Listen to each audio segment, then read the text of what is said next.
Assalamualaikum. Salam sejahtera. YB Rafizi, ni kawan Cik Adam tadi. Soalan pertama, hubungan kita dengan Iran adalah akrab, baiklah. Jadi apa yang kita tahu, kapal-kapal yang bawa minyak ni boleh melalui Teluk Hormuz. Jadi soalan saya ni, kalau kapal-kapal kita boleh melalui itu dengan tak ada masalah, kenapa minyak diesel kita mahal? Yang kedua, soalan yang kedua ni tentang NextG. NextG ni ada satu syarikat yang buat, tak silap saya, buat pasport dengan kad penalan, betul tak? Jadi soalannya, kenapa kerajaan menyerahkan tugas-tugas ni, urus niaga ni kepada swasta, sedangkan benda-benda, perkara-perkara, dokumen-dokumen ni ada dokumen yang paling sensitif. Dan kenapa kerajaan kita tak buat sendiri, nak harapkan swasta? Itu je soalannya. Terima kasih, Wabi. Kawan Adam, Abang Adam tadi, I didn't got your name, saya panggil kawan Abang Adam je lah. Tanya pasal kapal kita boleh lepas Selat Hormuz, tetapi kenapa diesel harganya masih mahal? Itu dua perkara yang berbeza, bang. Kapal kita lepas Selat Hormuz ini ialah mengenai bekalan, availability. Negara-negara lain sebenarnya diesel dengan petrol dia dah kena catu dah. Sebab dia tak ada minyak mentah, dia tak boleh nak proses pun. So, bila kerajaan sebut kita boleh dapatkan daripada Iran, boleh melalui Selat Hormuz, maksudnya minyak mentah itu ada, availability ada.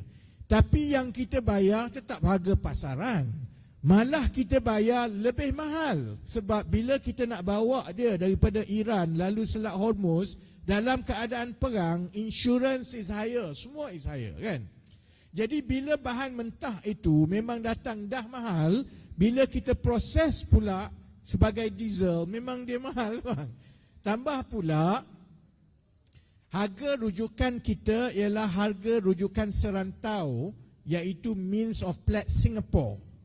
Dan harga proses petrol, refined petrol products ni lah, kan, petrol diesel, kemudian apa dipanggil apa, diesel, satu lagi petrol lah, kan. Tengok malam dah, aku dah lupa dah, kan. Diesel dengan petrol, this is based on an openly traded market price based on what is traded in Singapore. Dan memang itu harga dia. So yang saya ingat, soalan yang lebih besar kepada kita ialah, kita sekarang ini terpaksa terima hakikat, sebenarnya harga petrol dengan diesel memang itu. Lama mana lagi kerajaan boleh menggula-gulakan rakyat bahawa harganya itu boleh rendah, kerana kita belanja 7-8 bilion tiap-tiap bulan untuk subsidize petrol and diesel. That is a bigger question. And whether or not that 7 or 8 billion itu lebih baik digunakan untuk perkara-perkara sekolah, pendidikan, kesihatan, everything else, kan? So memang harga diesel macam itu tidak kisahlah datang daripada mana minyak mentah itu. NextG, saya sangat bersetuju dengan pandangan abang. Perkara itu entah masa zaman BN itu dia buat zaman itu. Dia juga budaya yang mesti dihentikan dalam masyarakat dan kerajaan kita, namanya budaya proposal. Benda itu semua orang boleh buat, semua orang faham kena buat, jabatan kerajaan boleh je buat. Tapi kalau jabatan kerajaan yang buat, dia tidak ada kontrak beratus-ratus juta. Jadi adalah kroni kaki, dia buat proposal, dia pergi bagi kat menteri, menteri pun kata, baik, ini proposal yang baik, maka kita swastakan. Jadi kalau pandangan I've been consistent untuk khidmat-khidmat yang national security seperti itu, semua mesti dijalankan oleh kerajaan. There are many ways of doing it. Either kerajaan buy over NextG, so that you don't have to start from scratch.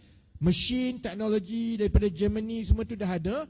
Ataupun well, government nanti bila kontrak itu dah habis, government kena laksanakan semua itu sebagai tugas jabatan kerajaan.